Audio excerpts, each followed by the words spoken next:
no lo tienen y los vamos a tener O ahí. sea que Brasil, Argentina no tienen los equipos No, que hay equipos, algunos equipos que ellos no tienen y nosotros de los que nosotros vamos a tenemos, tener y aquí. que solamente los encontramos en los grandes centros hospitalarios, en Estados Unidos, quizás en 2 o 3 países de Europa, y eso significa que nosotros nos vamos a convertir, por así decirlo, en el centro hospitalario más importante de todo el Caribe, incluyendo Centroamérica.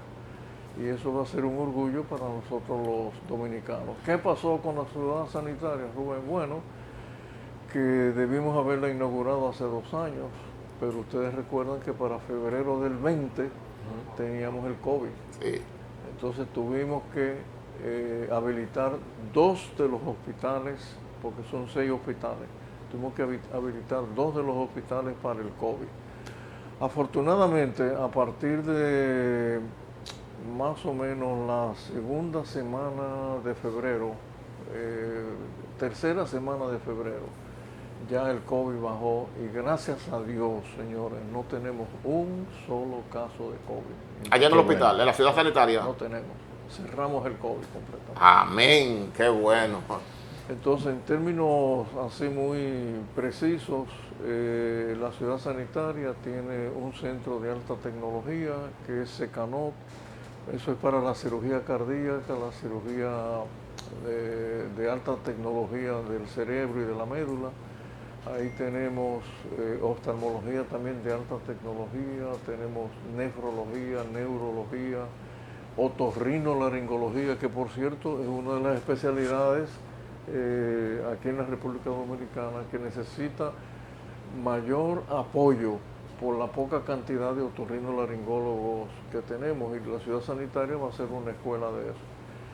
Va a ser un centro universitario también. Sí, y una noticia, Rubén, importantísima, y es que en Secanot, en el nuevo edificio, nosotros vamos a tener el gran centro de tratamiento de los accidentes cerebrovasculares. Okay. Para que la gente que no está viendo sepa lo que eso significa. La República Dominicana tiene la prevalencia, esto quiere decir el número de casos de accidentes cerebrovasculares, ronda alrededor de los 25.000 casos al año, de los cuales... De lo ACV, así, 25.000 casos, es mucho. De accidentes cerebrovasculares nada Sí. más, al año. Entonces, de esos casos, Rubén, mueren sin llegar al hospital un 60%. Ay, Dios mío.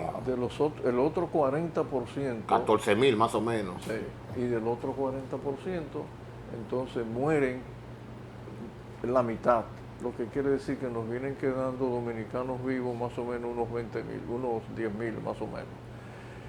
¿Qué ocurre? Que ese es un tema clave porque los accidentes cerebrovasculares y cardiovasculares es la segunda causa de muerte en el país, la segunda causa de muerte. Y va muy paralela ahí con las causas de muerte que producen los accidentes de tránsito. Sí. La gente no sabe que aquí en esta nación, en esta pequeña nación, mueren más de 2.200 personas al año de accidentes cerebrovasculares, de los cuales el 70% son motoristas. ¿Son? Motoristas. Sí, de accidentes de tránsito. Y impactado por su propio cuerpo. Así es. Sí. Entonces, eso ocurre porque hay vamos a decir, un desorden en cuanto al tránsito. Sí.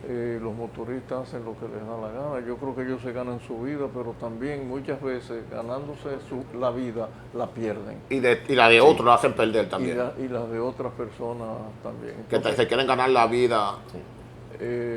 Sí. Otros que se quieren ganar su vida, quieren vivir y por un motorista imprudente pierden la suya. Y en muchos casos se mata ellos y el motorista sigue vivo matando a otros. Sí, la imprudencia, el caos, la falta de consecuencias, porque en otros países se ponen multas, sí, y multas severas al que va en vía contraria, al que simplemente le rebasa a una persona, un carro por la derecha, etcétera.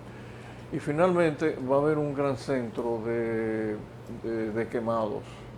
El segundo piso del gran hospital clínico quirúrgico va a ser el Centro Nacional de Quemados. El tamaño de ese centro, yo lo sitúo, para hablar en términos deportivos, un poquito más pequeño que una cancha de fútbol. Es un centro gigantesco que le va a dar servicio al país entero. Y por último, yo diría el argumento más sólido para echar hacia adelante la ciudad sanitaria, lo quiero decir con todo el énfasis que yo pueda, es para la gente pobre, para los más vulnerables. En una ocasión, el presidente Danilo Medina, que fue quien inició la construcción de la ciudad sanitaria. Sí, comenzó realmente con el presidente Balaguer. Con Balaguer. Sí, lo último que él hizo ya terminando en el 96, sí, es que el play donde nosotros jugábamos en el patio del Hospital Morgan, jugábamos pelota y softball, porque yo viví en el hospital siendo estudiante. Él nos dio ese terreno, 9 millones de pesos, para que construyéramos un primer piso y un segundo piso para neurocirugía y para oftalmología. Y dijo en esa ocasión, y esto es histórico, dijo, ustedes lo que quieren es una plaza de la salud para los pobres. Y esto no es peyorativo contra la plaza de la salud, porque la plaza de la salud hace su trabajo, pero él tenía el concepto de que ahí en María Auxiliadora tenía que haber un centro similar o mejor que la Plaza de la Salud. Pasó un tiempo, entonces llega el presidente Fernández y entonces ya en el 96 él comienza la construcción de Secanó y lo entrega y bueno, y Secanó tiene ya, bueno, tiene 15 años. 15 años. O sea, el fundador de Secanó. Claro, cuando se va a remodelar el viejo hospital Aybar, entonces yo hablo en un momento determinado, estoy en una comida donde está mi esposa Gina y ella misma me impulsó a que hablara con el presidente Danilo Medina, que estaba comiendo con nosotros. Y yo le dije al presidente Medina y le dije, mire presidente, no remodele, porque ese hospital no hay forma de remodelarlo. Señores, ahí comienza la construcción de la ciudad, integral, así. De la ciudad sanitaria. Obviamente un centro de esa magnitud no se pudo terminar, pero quedó construido en un 80-85%, bueno, un 70% más o menos. Entonces ya ahora en el gobierno del presidente Abinader se ha terminado todo. Nosotros creemos que lo poquito que falta, que es en el clínico quirúrgico, debe estar listo para dentro de 2 o 3 meses. Y ya tenemos el nuevo edificio de Secanot, el edificio de consultas externas, tenemos el materno infantil, señores, un hospital de altísima tecnología que va a estar situado en el corazón de la gente más pobre del país, porque la gente que no está viendo no se imagina lo que significa para la gente que vive en La Ciénega, en el hoyo de Chulín, toda esa zona. Sí, pero ahí va todo el mundo. Bueno, sí. Porque con los equipos que usted dice que se están trayendo, que países más desarrollados que nosotros no lo tienen, nadie se puede decir que porque está en el María Auxiliador y vaya la gente al hoyo de Chulín, no va, porque la salud es algo que la gente no tiene reemplazo. Eso está, y la higiene que se ha visto ahí, y la calidad, es para que vaya cualquiera. Sí, pero hay una tradición también, Rubén, y es que el Hospital Morgan, el viejo Hospital Morgan, fue un centro de referencia nacional, y eso ha quedado en el alma de la gente. Nosotros recibimos gente de Polo, de Gaspar Hernández, que iban al Morgan, que vienen, salen a las 2 de la mañana de esas comunidades para hacer una consulta en el Hospital Aybar. Entonces, esa tradición se ha mantenido. Y obviamente aceptaremos a todo el que vaya, todo el que tenga un seguro puede ir. Y hay una situación que también la quiero decir, y es que tenemos una directriz importante, y la verdad que lo felicito al presidente Abinader por eso. Él ha dicho en una y otra ocasión, no se puede rechazar a nadie por razones de dinero. Qué bueno. Sí, qué bueno. O por cualquier otra razón. Bueno. Que está pasando mucho en hospitales privados eso. Ustedes saben cómo se maneja nuestro país. Sí. Entonces, yo quería, por ejemplo, cuando le hacía la precisión del licenciado Danilo Medina, él se preocupó cuando entregaban esos grandes centros médicos a patronatos. porque entendía que en un momento dado eso como que alejaba al pobre de poder recibir esa asistencia. Así es. Entonces, que él, en ocasiones vi que hizo ese comentario, hasta crítica, y se destacó en el Darío Contreras, que muchos lo pidieron para un patronato, y él prefirió que lo dejaran así. Este gobierno actual mantiene la misma política de que se queden los hospitales abiertos para todo el mundo, o han pensado en algún tipo de... No, abierto para todo el mundo, lo que quiere decir que pacientes que tengan seguros privados o que quieran ir al hospital, porque es un hospital de altísima tecnología, Sí. inclusive en el área mía, en el área de neurocirugía, nosotros tenemos equipos que solamente los tenemos nosotros, no los tiene más nadie, y hacemos cirugía del cerebro que solamente la podemos hacer nosotros.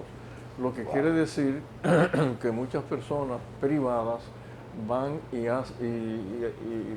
piden el servicio y se lo damos.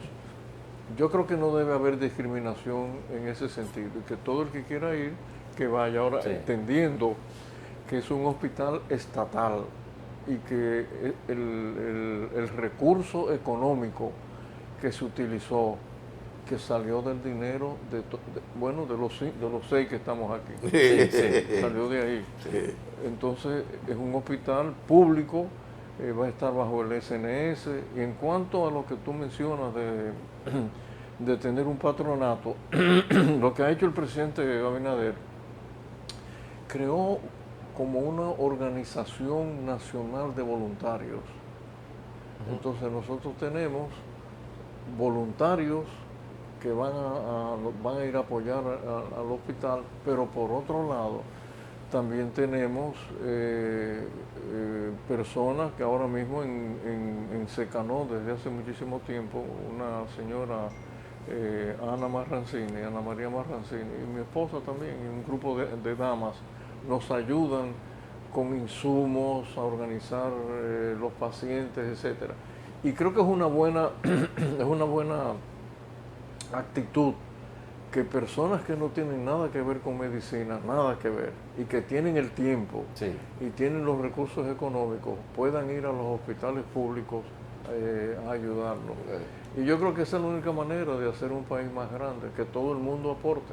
Qué bueno. Sí, claro, es un compromiso moral de todo el mundo aportar desde lo que pueda a esos escenarios. Doctor, hay una realidad que se está viendo hacia la tendencia del COVID. Sí. Ya estamos libres del COVID, tenemos que seguir pensando en el COVID. ¿Qué nos favoreció para la baja del COVID en República Dominicana? ¿Fue la vacunación a tiempo? En un momento dado, quizás cuando vino ya la última fase, se produjo lo que llaman el rebaño. O sea, ¿qué nos favoreció para salir tan rápido de los países favorecidos? Aunque la gente no lo crea, lo primero que nos favoreció es que somos una comunidad pequeña, Ya. que somos apenas 11 millones de personas. Entonces, una isla, ese es otro tema. O sea, a pesar de que el COVID azotó al país, al mundo entero, sin embargo, eso nos favoreció. Lo segundo fue la vacunación a tiempo. Sí. En este momento que nosotros estamos hablando aquí, estoy hablando en este momento, antes de entrar aquí al estudio, yo revisé la última noticia, porque me llega muy temprano en la mañana, a las 7 de la mañana, del COVID. Y la nueva variante que tenemos, Sí. que es la BA2, sabemos que esa variante, las vacunas que nos hemos puesto, definitivamente sí la detienen.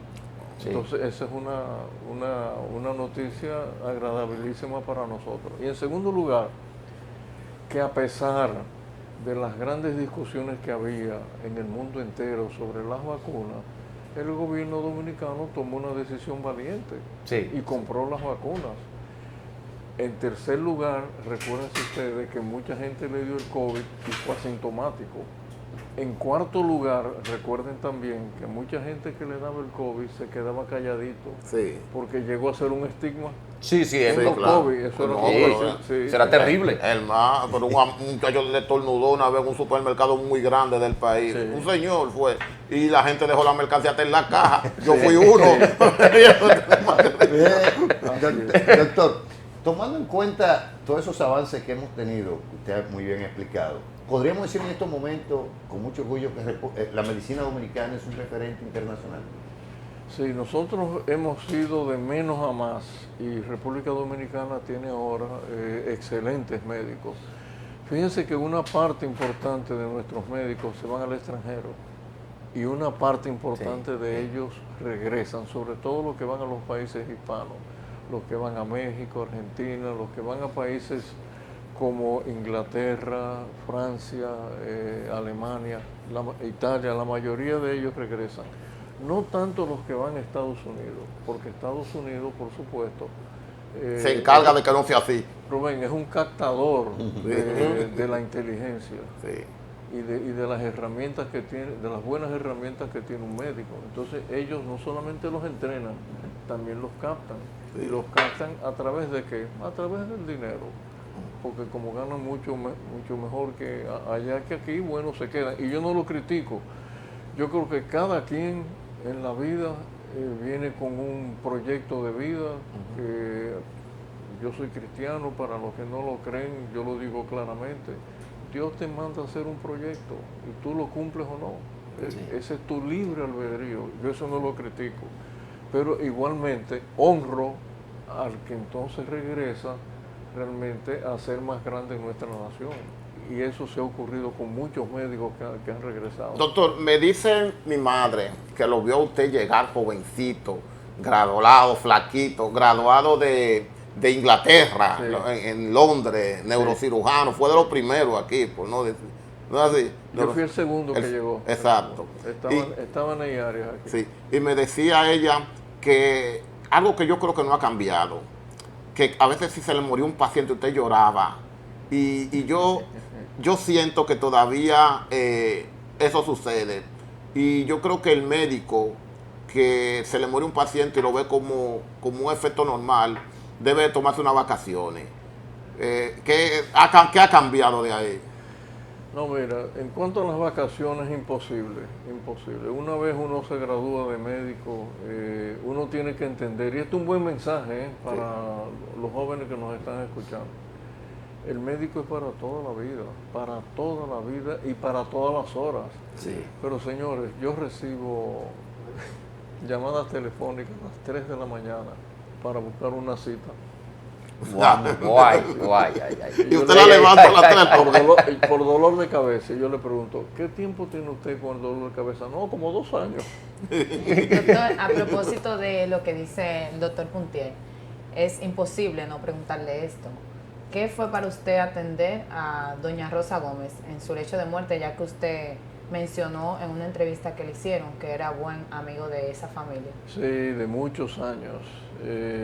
Señor, es duro cuando tú tienes que atender a un familiar o un gran amigo. Uno tiene que revestirse de la capa protectora que nos da el entrenamiento médico. El entrenamiento médico es como un entrenamiento militar. El cerebro tuyo, cuando tú estudias medicina, cirugía, sobre todo nosotros los emergenciólogos, tenemos que tener una capa protectora de que ese ser humano que está ahí en esa camilla muriéndose, tú tienes que enfriarte completamente y pensar en el entrenamiento que tú tuviste para salvarle la vida. Momento muy duro. Rosa y yo éramos buenos amigos, como somos Hipólito y yo, de años, bueno, de que éramos, qué sé yo, 17, 18 años, teníamos esa edad. Y fue muy duro. Y realmente a mí me dio muy duro, a pesar de que estuve ahí todo el tiempo, hasta el momento que ella falleció. Final. Rosa fue una gran mujer, Rubén, una mujer, yo diría vertical, moral, calladita, dulce, y un referente para las mujeres dominicanas. Yo pienso que ha sido una gran pérdida. Tengo entendido que ella hacía muchos favores y nunca ni lo divulgó ella, ni la gente que lo recibía lo divulgaba tampoco. Parece como que ella exigía eso. Lo último que me entregaste, el trampolín, que es un espacio para niños, ella tuvo prácticamente la responsabilidad de eso. No, y en los años que fue primera dama y después también, porque tú sabes que alrededor de un líder político hay gente que va a pedir ayuda de una u otra forma, y Hipólito lo que hacía que en parte de esas peticiones se la pasaba a Rosa, y Rosa Le daba resolvía. seguimiento. Y calladita. He dicho también muchas veces que ella fue el tronco de esa familia. Sí, Rosa era una mujer de altísimos valores éticos, morales, sociales. La verdad que es una gran pérdida la de Rosa. Un punto de equilibrio. Doctor, mire, antes de cambiar de tema, no tengo una pregunta. ¿Qué le falta por ver en el mundo de la medicina al doctor José Joaquín Puello, que ha visto en sus manos desde el hombre más humilde al más encumbrado? ¿Qué le falta al doctor José Joaquín Puello? Mira, la medicina va a cambiar. La medicina del futuro, y en estos días que me van a hacer un reconocimiento en la Universidad Autónoma de Santo Domingo, me van a dar el título, pienso que hasta inmerecido, de doctor honoris causa. Eso va a ser el día 5 del mes que viene. Y el discurso mío, porque hay que dar un discurso académico corto. Sí. El discurso mío es el futuro de la medicina en las neurociencias. No va a pasar ya mucho tiempo sin lo que estamos viendo ahora desaparezca. Van a desaparecer las resonancias magnéticas, las tomografías, van a desaparecer las inyecciones. El mundo médico se dirige hacia un estadio que nos va a sorprender a todos, porque ahora lo que se está tratando en medicina es de ver cuál es la etiología de las enfermedades y cómo nosotros las podemos atacar antes de que ellas aparezcan. De ahí viene el descubrimiento del genoma humano, de ahí viene el descubrimiento, lo llaman la proteómica, que es el conocimiento de las proteínas. De ahí viene el conocimiento de una sustancia que segregan nuestras células, que se llaman exosomas, que por cierto, Rubén, el descubridor de esa molécula estuvo aquí en Santo Domingo y dio 2 conferencias en la Biblioteca Nacional. Señores, fueron 20 personas solamente. Sí, pues tampoco se supo. Después de haber descubierto eso, vino a este país y no. Vino y dio 2 conferencias de los exosomas. El exosoma es una sustancia que segregan las células y a través de ella nosotros podemos diagnosticar exactamente cuál es la enfermedad que tiene el paciente. Wow. ¿Cómo va a ser? Hay Y tumores, ese hombre estuvo tremendo. aquí, nosotros no tuvimos la oportunidad. Así mismo es. Estuvo aquí un hombre sencillísimo, no hablaba español, dio las clases, las 2 charlas en inglés, pero yo me sorprendí mucho que la comunidad científica nuestra no fue, o no se le hizo suficiente promoción. Parece que fue por Pero el mundo va a cambiar y la tecnología cibernética también está ya presente. Miren, en Estados Unidos se hizo, en Virginia exactamente, se hizo una experiencia con un mono.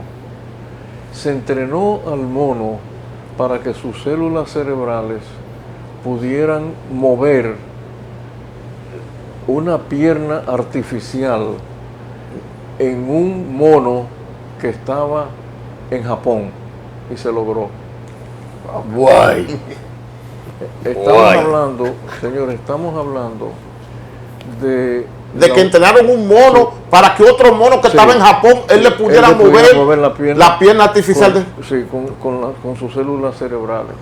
Estamos hablando de la conjunción que va a haber entre la máquina y el cerebro humano. Bueno, lo decía Stephen. Sí, bueno, pero ¿Qué eso iba va a pasar? mucho más lejos, señores. Miren, en años recientes, un artista brasileño le pidió a una institución francesa de muy alto nivel, bueno, ese es otro tema, pero bueno, que le produjera un conejo verde. Ahora vamos a hablar de genética. Un conejo verde. Bueno, ¿qué hicieron ellos? Cogieron un conejo blanco, fueron al mar, escogieron una medusa que produce un colorante verde, sacaron el ADN de la medusa, se lo pusieron al conejo y ahí tienen una raza de un conejo verde fluorescente. El mundo está ahí, santo cielo. Entonces, ¿de qué estamos hablando? De que la medicina moderna empieza a transitar un camino que es realmente sorprendente para nosotros los médicos. Si es sorprendente para nosotros los médicos, imagínense ustedes para el resto. Bueno, eso se veía en Viajes a las Estrellas nada más, la película futuro, hacia el futuro. Y las computadoras, no hay ninguna duda que las computadoras van a ser parte de la vida científica por muchos años. A lo que no vamos a llegar nunca, por lo menos hasta este momento que yo estoy hablando, y estoy seguro que eso no va a llegar, es al hecho de que las computadoras puedan ser mejores que nuestro cerebro. No hay forma. No hay más. No hay forma.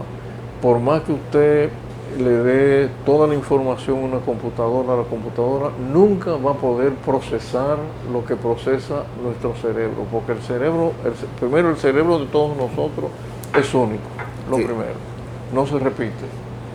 Y el cerebro es un órgano que reacciona de acuerdo al entorno, pero el entorno del cerebro de cada uno de nosotros no es igual.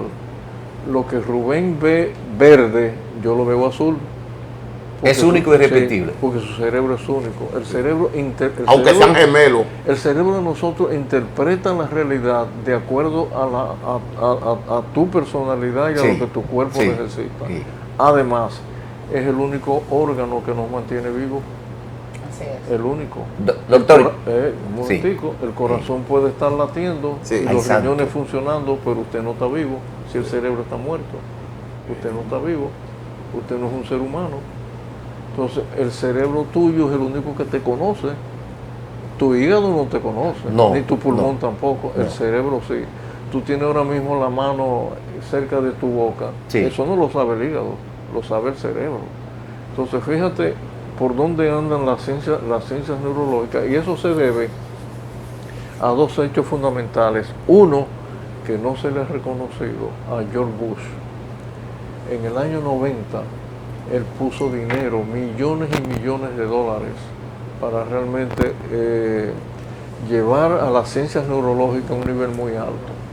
Y después, que tampoco se le ha reconocido, lo que llamó el proyecto Brain es cerebro en inglés, de Barack Obama. Entonces, por ahí es que la medicina realmente a nosotros nos va a dar sorpresas tan grandes que tiene que haber una decisión muy firme y muy valiente, sobre todo en países como nosotros, que no estamos al nivel científico de los grandes países, de que vamos a tener que cambiar el currículum de los estudiantes de medicina. ¿Cómo va a ser? ¿Y cómo va a ser ahora? Pero bueno, lo tenemos que cambiar. La medicina ya va por otro lado.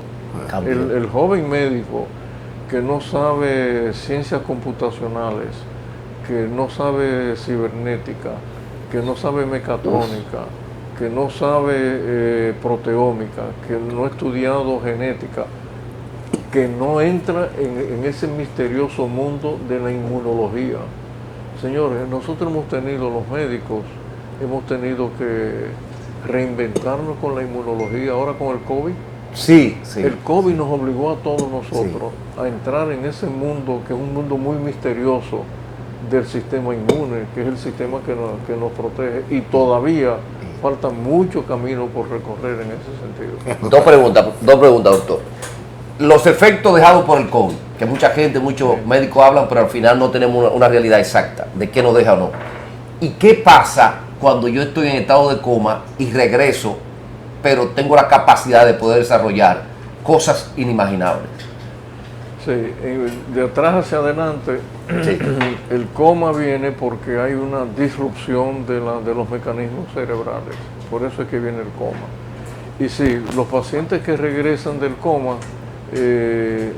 lo primero es que ese periodo del coma el paciente lo perdió.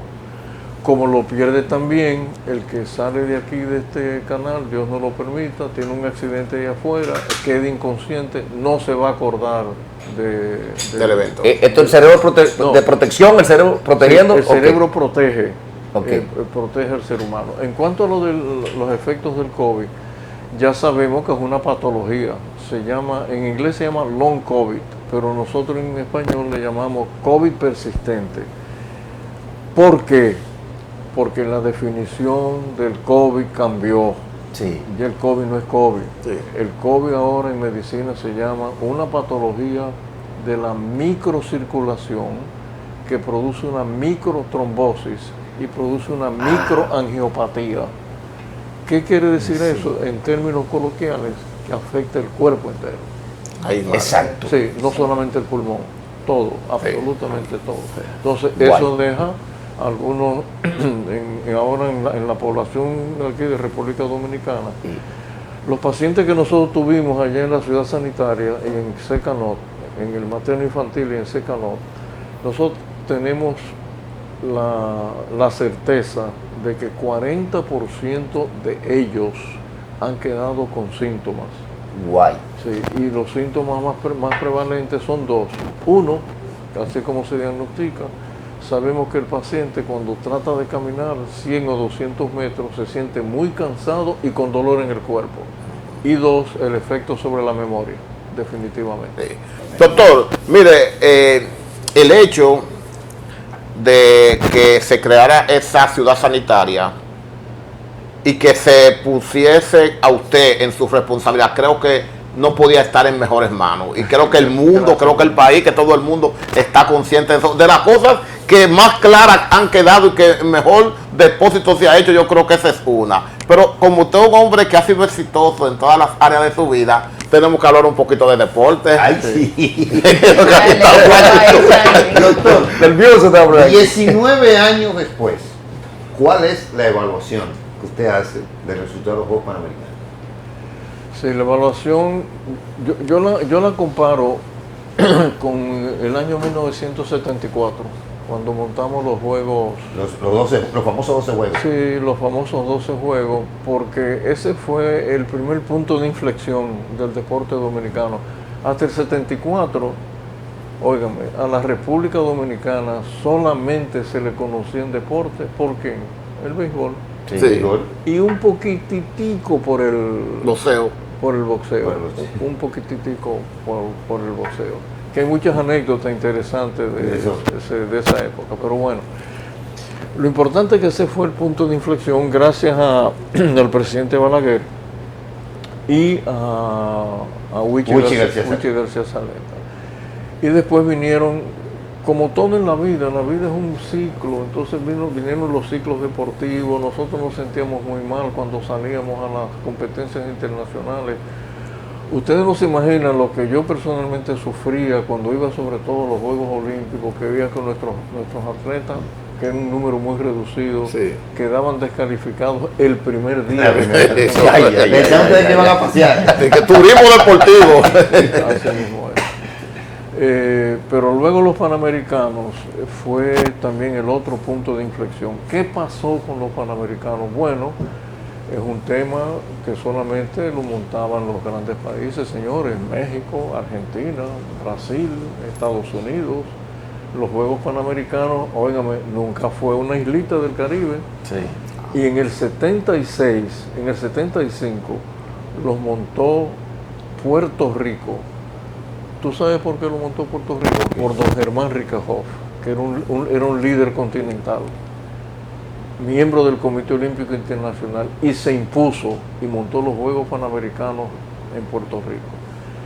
A partir de ahí, a un grupo de nosotros, conmigo a la cabeza, empezamos a pensar en montarlos aquí, pero encontramos una oposición Lógica. sí, que era te voy a dar un dato, Rubén, económico, que era un gasto innecesario, que imposible, que nosotros no teníamos instalaciones. Bueno, el dato económico que la gente simplemente, Rubén, lo pasó por alto. ¿Cuánto fue la inversión de los Juegos Panamericanos?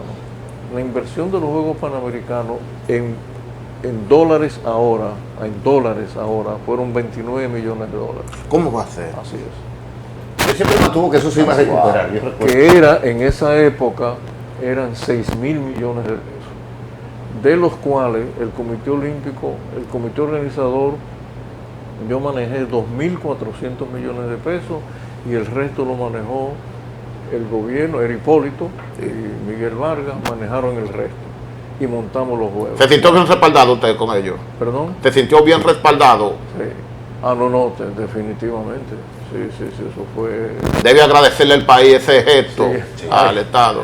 Hay temas de Hipólito que yo algún día los voy a revelar de esa época. Doctor, No es verdad que te olvide la idea, por Voy a favor. completar la idea, porque esta es una idea Muy que importante. la gente no la debe pasar por alto. Sí. Nosotros entonces, cuando terminamos los juegos, le pedimos a un grupo económico de Barcelona que nos dijeran cuál había sido el impacto económico de los juegos, de los 6 mil millones de pesos que nosotros habíamos invertido como nación. Sí. ¿Qué hacen ellos? Ellos persiguieron cada peso que se invirtió en el obrero que puso un blog, en la persona que pagó transportaba un boleto. O sea, ¿qué pasó con el dinero que nosotros invertimos? Y el impacto económico fue de 16 mil millones de pesos. Wow. 10.000 más. Sí, 10 mil. Eso quiere decir que los Juegos Panamericanos nos dejaron beneficios, no solamente en el ámbito deportivo, también en el ámbito Económico.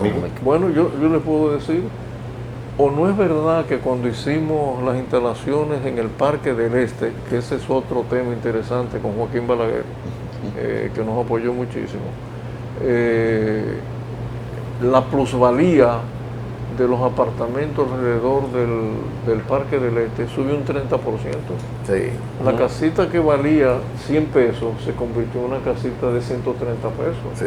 Entonces todo eso fue estudiado por la gente de Barcelona. Y en el plano deportivo, ni hablar. No, y en el entorno, la gente que va a hacer ejercicio, todavía las escuelas que se hacen ahí de zumba, de aeróbico, ese es el principal centro de recreación. somos una potencia ya a nivel continental.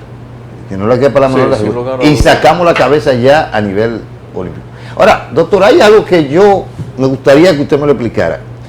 ¿Cómo ustedes se hicieron? Porque cuando llegue el huracán, no habíamos conseguido la sede todavía. No. En medio de ese fenómeno que devastó este país, ¿y cómo ustedes convencieron a los demás países? Y supongo que al presidente Fernández, que era quien tenía que dar el aval para que eso se, para usted optar por eso. Mira, esto está jocoso. Llega el ciclón, la reunión era en Panamá, ya no en México, era en México. Luisín Mejía y yo teníamos que ir a dar el último informe de los juegos. Ay, ay, con ay. el ciclón aquí. Ay, ay, ay, ay, En medio. ay, ay, ay, ay, ay, ay, ay. Serían alrededor de las 2 de la tarde, ya yo salía para el aeropuerto, estaba en mi casa y me llama Diandino Peña y me dice, doctor, dice el presidente Fernández que simplemente diga que no podemos montar los juegos. Guay. No podemos, realmente no podemos. Y yo le contesto A Diandino. a Diandino, le digo, lo que pasa es que ya nosotros tenemos todo el apoyo del Caribe y todo el apoyo de los comités olímpicos de habla hispana, excepto México, no, excepto Argentina, que no estaba con nosotros, estaba con Canadá, nosotros competimos contra Guadalajara. Sí. Entonces le digo, Diandino, nosotros estamos ganados, no hay forma de que nos quiten esos juegos ya, no hay forma ninguna. Y además tenemos un compromiso con la gente. Y Diandino Peña me dijo, señores, Diandino a lo mejor nos está escuchando. Diandino me dijo, bueno, yo le diré al presidente Fernández que no te vi.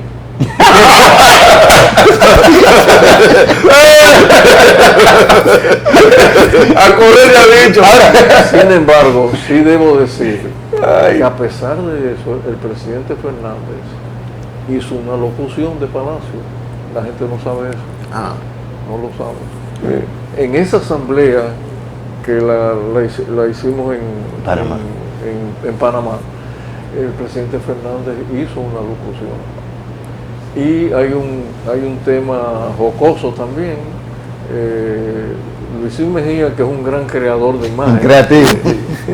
Cuando nos preguntaron, nos hicieron dos preguntas en esa asamblea.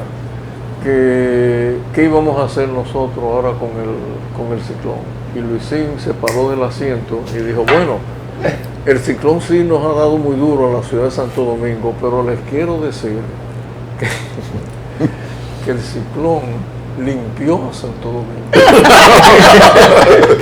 Entonces ya no tenemos árboles viejos, la basura se la llevó, etcétera, etcétera. Y la segunda cosa que nos preguntaron era que los otros competidores nuestros ofrecían, déjame ver si me acuerdo exactamente, ofrecían $50,000 a cada comité olímpico que fuera, la villa gratis, uniformes, entrenamiento, y había algo más que ellos ofrecían. Y una estadía de sus mejores atletas en los países más grandes, los países competidores más grandes que nosotros. Eso significaba para nosotros una inversión que no podíamos hacer. Ay, santo. Y realmente no podíamos. Es más, hoy día no podemos hacer eso. Entonces yo me paré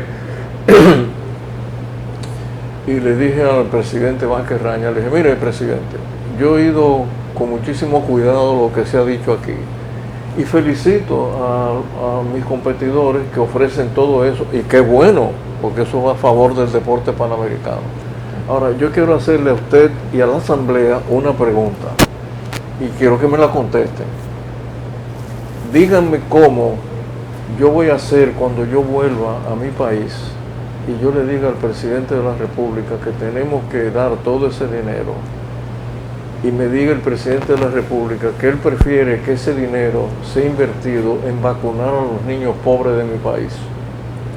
Si ustedes me responden eso, entonces yo le pediré al presidente de mi país que sí, que demos el dinero. ¡Wow! O sea, pero la conciencia. Señor, se cayó la asamblea ahí, se cayó. Y nosotros no podemos hacer eso. Nosotros podemos tranquilamente darles banderitas de nosotros, que sea una botella de los buenos rones que producimos, del buen café o una libra de arroz, pero no podemos dar más que eso. Señores, eso tumbó ese argumento en mí. Doctor, ¿qué fue más difícil para usted? Ese enfrentamiento con Vázquez Raña, la luz del mundo, o los críticos, las ácidas críticas de aquí.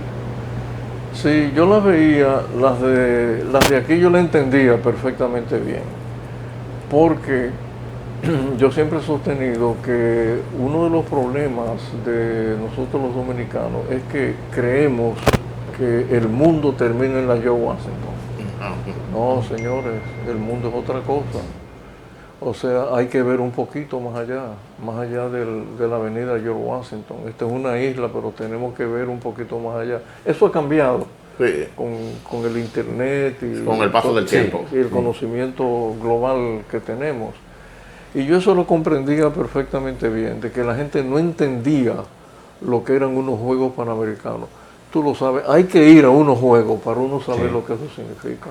Sí, señores, y unos Juegos Olímpicos, uno va a los Juegos Olímpicos, Juegos Panamericanos, y ver el mundo entero. Pendiente a eso, es un evento, es un super evento. Es algo realmente, no, y lo que eso significa. Lo que deja. Señores, en términos de propaganda, miren, la CBC de Canadá, cuando transmitió los Juegos Panamericanos aquí, y la ceremonia de inauguración, nos dijo a nosotros que la ceremonia de inauguración aquí fue vista por 600 millones de personas. ¡Wow! Yo quisiera saber si nosotros teníamos o tenemos la posibilidad de pagar esa publicidad. O un evento que haya generado algo así. 600 millones de personas que vean la pequeña isla. Sí. Entonces, con Mario Vázquez Raña, yo lo respeté muchísimo. Yo creo que fue un hombre de luces y de sombras.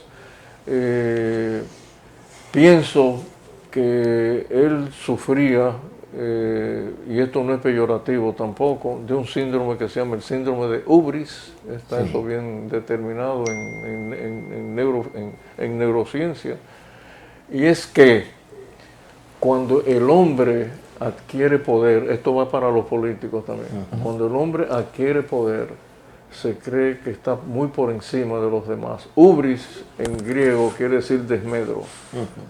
El hombre cambia su personalidad. Y él cambió su personalidad. Él pensó que ser presidente de la ODEPA, de los comités olímpicos nacionales del mundo, lo convertía en una especie de zar. Y no era así. Los hombres no nos equivocamos. Los grandes hombres, en toda la historia, los grandes hombres se han equivocado. Y muchas veces. Sí. Eso sufre mucho el UDEPA, entonces, el Ubris. El hombre que adquiere poder tiene que hacer una introspección dentro de sí mismo todos los días. En medicina, en neurocirugía, eso se llama metacognición. Eso se llama pensar en pensar, que solamente lo podemos hacer los seres humanos. Los animales no tienen esa condición, la metacognición. Entonces, ese es uno de los consejos que a mis amigos políticos, a mis amigos... Una vacuna de realidad. Sí, yo se los digo constantemente. Piensen en ustedes, piensen en pensar. Sí. Porque todo eso que ustedes son ahora, eso va a desaparecer. Sí. Nadie es un zar para el resto de su vida. Y la historia nos ha demostrado que los grandes hombres cometen errores incalificables. Bueno, solamente hay que leer la historia de Nicolás, el último zar ruso. Sí. Dominar prácticamente Europa y morir prácticamente con toda su familia. Sí. Pero señores, el caso de Hitler, Sí. un hombre que dominó Europa y casi al mundo en un momento determinado para 1942-43. Y sin embargo, cometió errores incalificables y finalmente terminó como un fracasado. Terminó Doctor, de la mire, manera más terrible. ya la entrevista por dictadura del tiempo. ¿Puedo hacer una preguntita? Sí. ¿Puedo hacer una preguntita? Sí. ¿Cuáles son las áreas más críticas de la salud nuestra y el área que más profesionales se están necesitando La para la más preparación? crítica es que nosotros tenemos que insistir en los centros de atención primaria.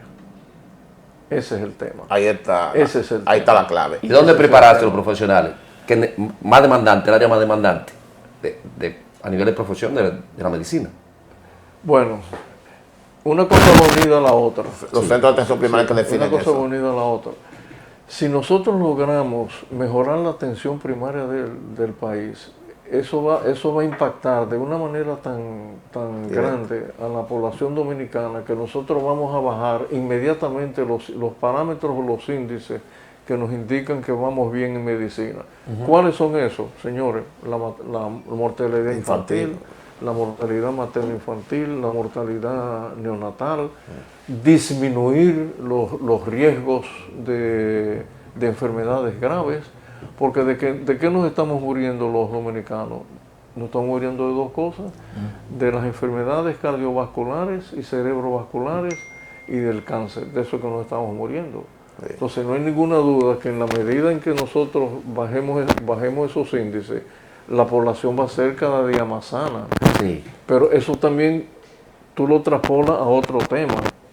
En la medida en que tú inviertes un peso en atención primaria, tú estás disminuyendo notablemente la inversión en Hospitales, tratar enfermedades catastróficas en nuestros hospitales. Un paciente con enfermedad cardiovascular que va a hacer todas las complicaciones del mundo, comenzando por la renal, la hepática, cerebral, etcétera, ya ese paciente no va a ir a los hospitales a buscar entonces la medicina de alto nivel, que es muy costosa. Sí. Y de hecho, hay algo que yo he dicho, nada más hay dos tipos de medicina, dos nada más. La medicina buena y la medicina mala. Pero ¿qué ocurre? Que la buena es cara y la otra es barata. Entonces también de eso se trata, que cuando tú realmente inviertes en la atención primaria, tú te estás ahorrando dinero y te estás ahorrando ese gasto. el gasto enorme en la medicina catastrófica, que por cierto hay un tema relacionado con la medicina. Nosotros sabemos, eso es un estudio que se hizo hace muchos años en África, por cada dólar que se invierte en el deporte, nos economizamos 3 en medicina. Exacto. Doctor, ya para terminar, agradeciéndole su presencia aquí, ¿le tocaría promover unos Juegos Olímpicos nueva vez en República Dominicana? Diría que sí. Sí, pero es imposible.